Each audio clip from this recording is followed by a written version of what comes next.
Capítulo 27 Arianos e Rinas. Apresentação do capítulo. Sem o auxílio dos anais do Oriente, é impossível orientar-se no caos da cronologia primitiva. Lemúrias, Atlantes e Ários. As 4 idades de ouro, prata, bronze e ferro. Verões e invernos helicais, segundo Platão. A humanidade física apareceu sobre a Terra há aproximadamente 5 milhões de anos e a raça ária há 1 milhão. Celtas, ários e pós-atlantes trogloditas. Os ciclopes. O deus Itiúti. O culto do fogo e do sol. Os pelasgos e seus 100 nomes históricos e ciclopes, titãs, calças, caldeus, acádios, cólquidas, arameus, rainos, britanos, naboas, tuatas, tesalienses, micenianos, germanos, hercínios, emiaritas, hiperbóreos, frígios, táuridas, falegios, curetas, quirites, etc., etc. Ensinos de César Cantu. Os cabires em Lemnos, Samotrácia, Peloponeso, Sicília e outras regiões célticas. Seus imensos benefícios, ocultos sob o véu da fábula e da lenda. As dinastias divinas. Niebuhr e sua história de Roma. A queda de Troia encerra este sublime e inexplorado ciclo. O Timeu, de Platão. Dórios e Jônios, dos homens do Sol e da Lua. As Acrópolis. As 3 castas. Os Rinas e a conquista do simbólico Velocino de Ouro. A lenda dos 12 signos do Zodíaco. Ésquilo, o divino grego, e sua trilogia. A Electra, de Sófocles. Outros clássicos da Hélade sobre essas questões sugestivas. Ensinos de H.P. B. Fim da apresentação. Não é possível orientar-se no caos da história primitiva sem o auxílio das cronologias iniciáticas tames-bramânicas, as quais, de acordo com a geologia, atribuem ao mundo, ou seja, aos éons transcorridos desde que a humanidade apareceu fisicamente já sobre a Terra, cerca de 5 milhões de anos de existência até hoje.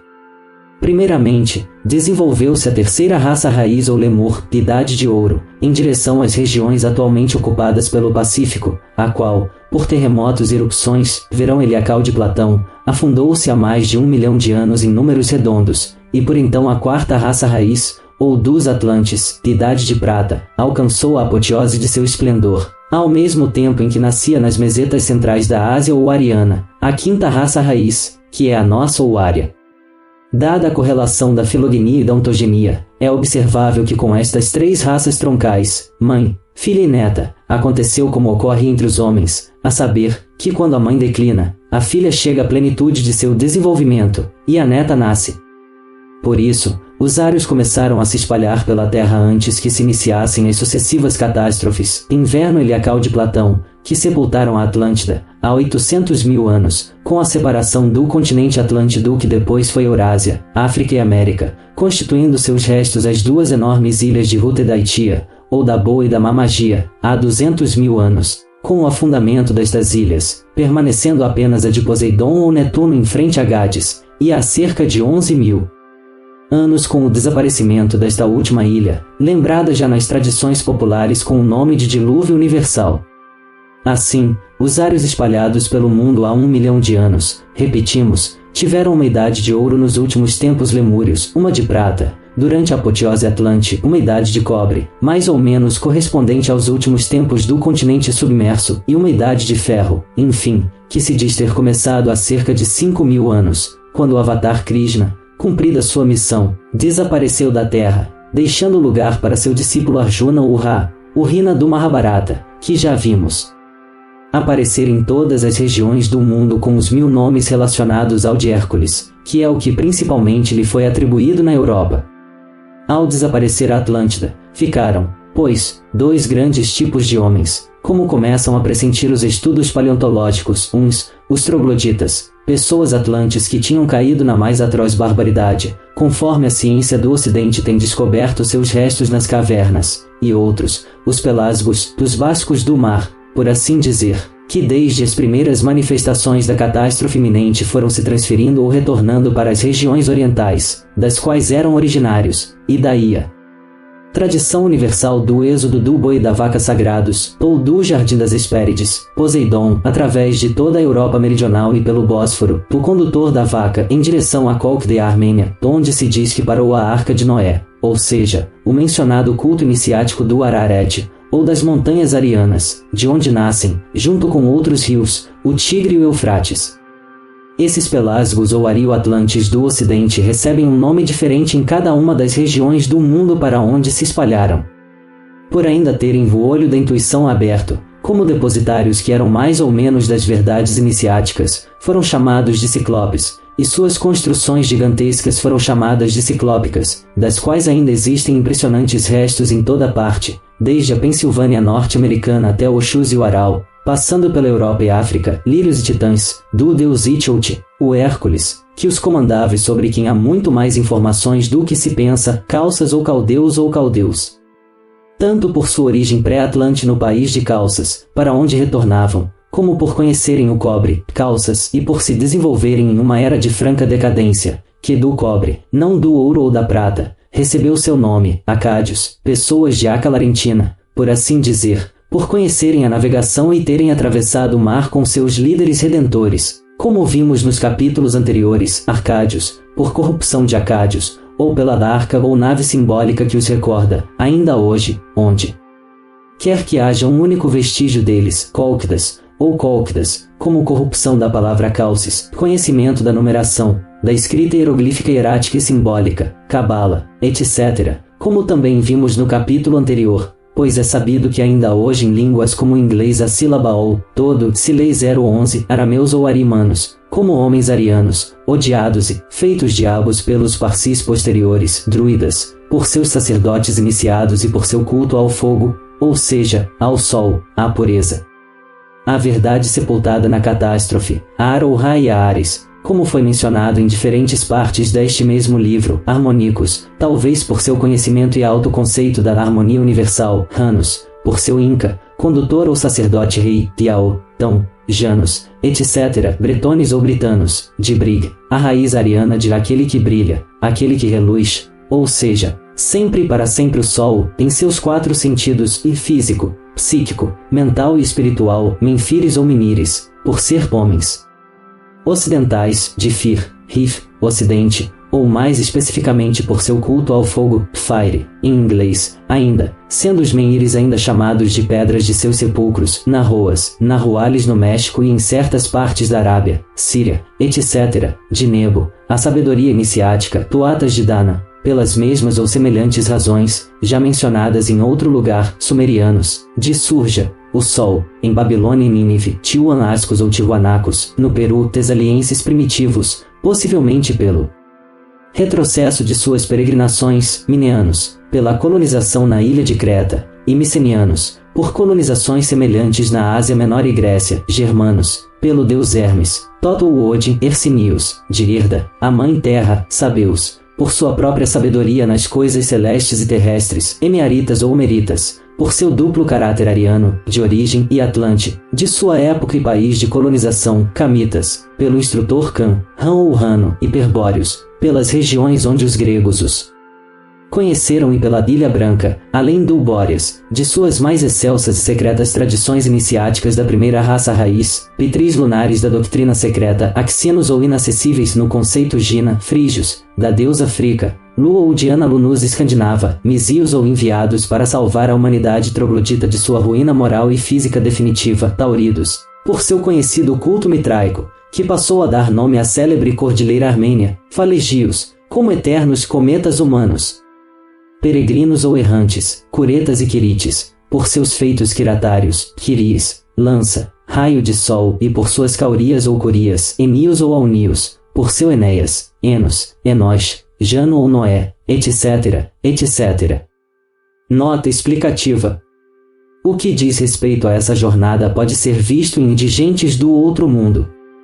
Por exemplo, um dos picos do Atlas marroquino, recentemente ocupado pelas tropas espanholas, é o Tesar ou Tissar, literalmente o Senhor Iti. Fim da nota explicativa.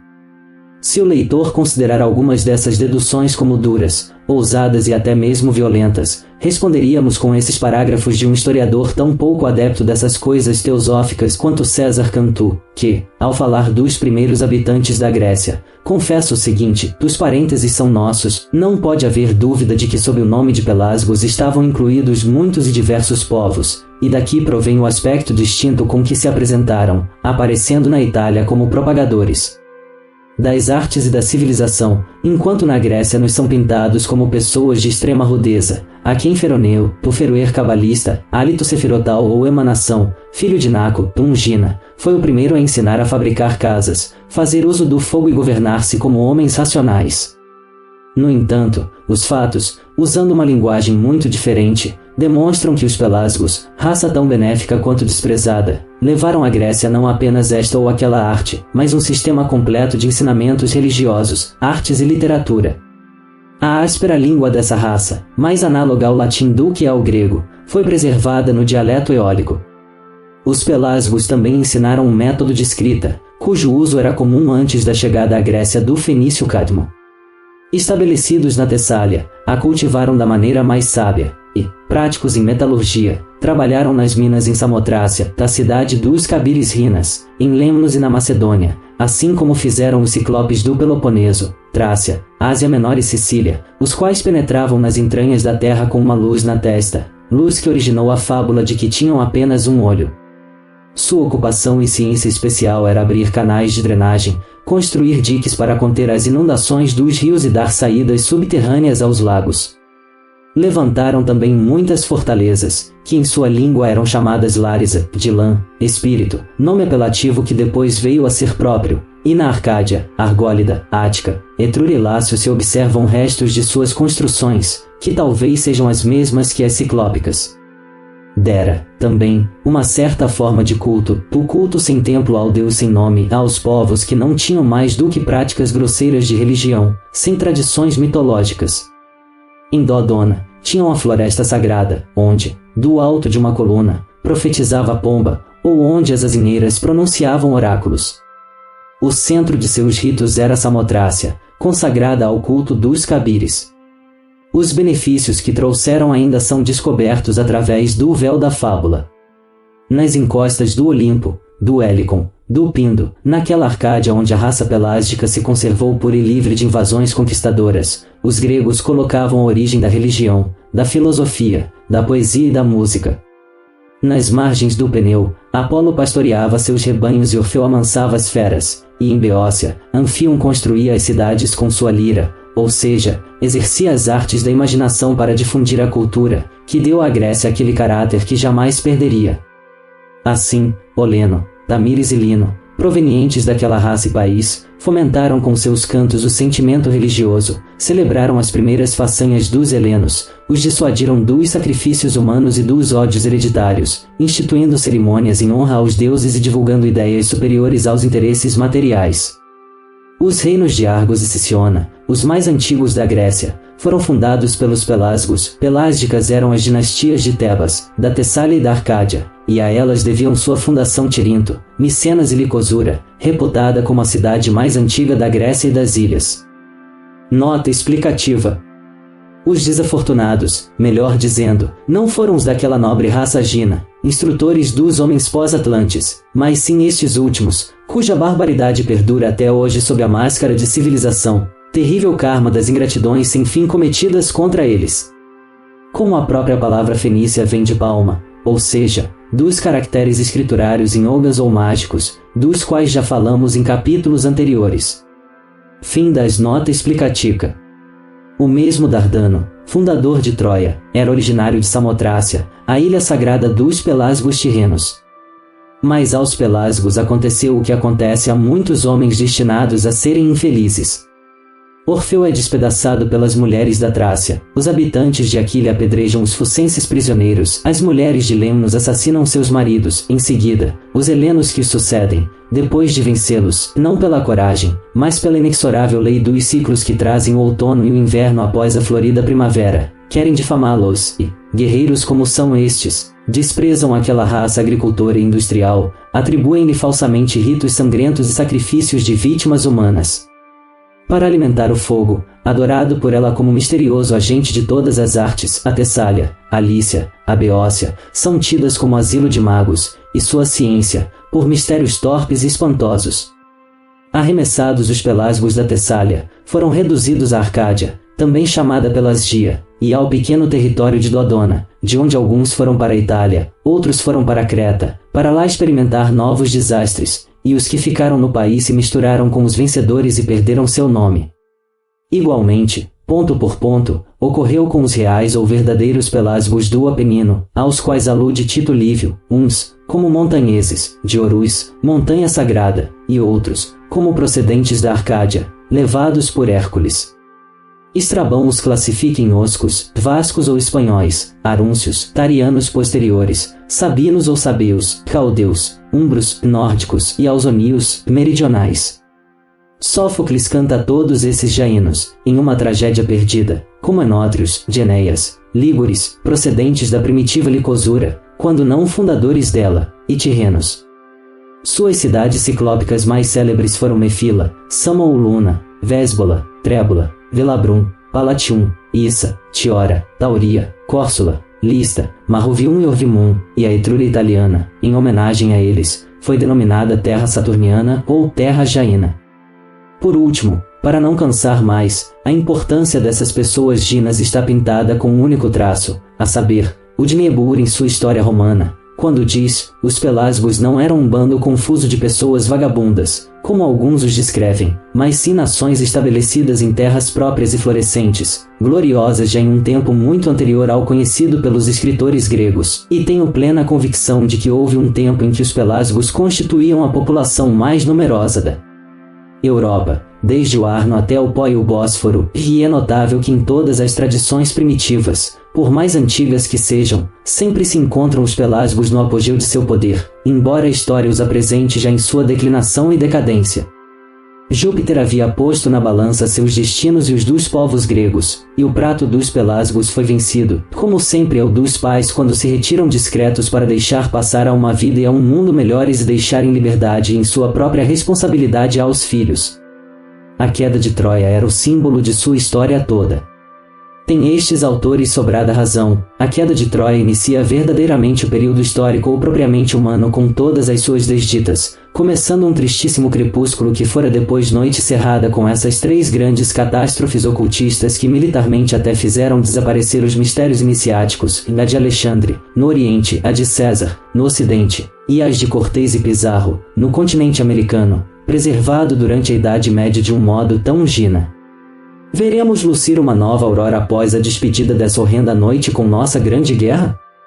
Não o sabemos, mas é certo que, graças ao ensinamento teosófico rapidamente apontado enquanto levamos dito, podemos já demarcar um período Gina, Adelon, Abalônico ou dos avós, como lhe chamaram muitos clássicos, e que termina com a Guerra de Troia, ou mais bem antes, com a simbólica ou fabulosa conquista do Velocino de Ouro dos Ginas da Cólquida, um período mítico que, desde este sucesso até a queda de Troia ou a de Alexandre, estabelece a transição e, enfim, um período histórico em que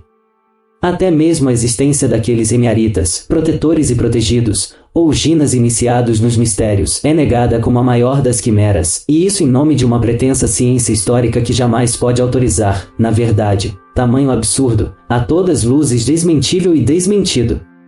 Todo esse assunto está expresso com as cores mais vivas da história naqueles parágrafos do Timeu de Platão que, para não quebrar abertamente o juramento iniciático, coloca na boca de Critias, o jovem, neto do grande Critias, parente por sua vez de Sócrates, o mestre de Platão, onde se diz, no delta do Nilo existe um distrito chamado Saítico e uma cidade principal, Sais, de onde o próprio rei Amasis era natural. Os habitantes desse distrito têm como divindade fundadora a deusa Neith-Tisis, que em grego, segundo eles, significa Palas Atena. Por isso, eles amam sinceramente os atenienses, considerando-os como de sua própria raça. Assim, Salã disse que, certa vez, chegando a esse país, recebeu as maiores atenções, e após fazer perguntas sobre a antiguidade aos sacerdotes mais idosos e que melhor o conheciam, convenceu-se de que nem ele nem qualquer outro grego sabiam algo sobre isso. E Salã acrescentou que, ao começar a falar sobre Foroneu, a quem, por sua antiguidade remota, chamam de primeiro, depois de Níobe, E, enfim, sobre o famoso dilúvio de Deucalião e Pirra, um sacerdote muito idoso lhe disse: ó, Salam, vocês gregos não passam de crianças, não há um único ancião na Grécia. Por que vocês não preservam nenhuma opinião verdadeiramente antiga e tradicional? Porque ao longo dos séculos as destruições de homens e de povos inteiros têm ocorrido em grande número. As maiores delas pelo fogo e pela água, as menores por outras 1000 causas diversas. A nós, o Nilo nos salvou do grande desastre quando os deuses purificaram a terra submergindo-a, e assim, tudo o que foi feito de belo e memorável está escrito há muitos séculos e preservado em nossos tempos, enquanto entre vocês o uso da escrita e de tudo o que é necessário para uma civilização é de uma época muito recente e subitamente, com intervalos determinados, caem sobre vocês pragas celestes que deixam apenas homens estranhos às letras e às musas, de modo que vocês recomeçam, por assim dizer, sua infância e ignoram todo acontecimento de nosso país ou do de vocês que remonte aos tempos antigos. Assim, todos os detalhes genealógicos que você nos deu sobre sua pátria se assemelham a meros contos infantis. Desde logo, vocês nos falam de um dilúvio, quando outros muitos ocorreram anteriormente. Além disso, ignoram que em seu país existiu a raça de homens mais excelente e perfeita, da qual você e toda a nação descendem, depois que todos eles pereceram, com exceção de um pequeno número.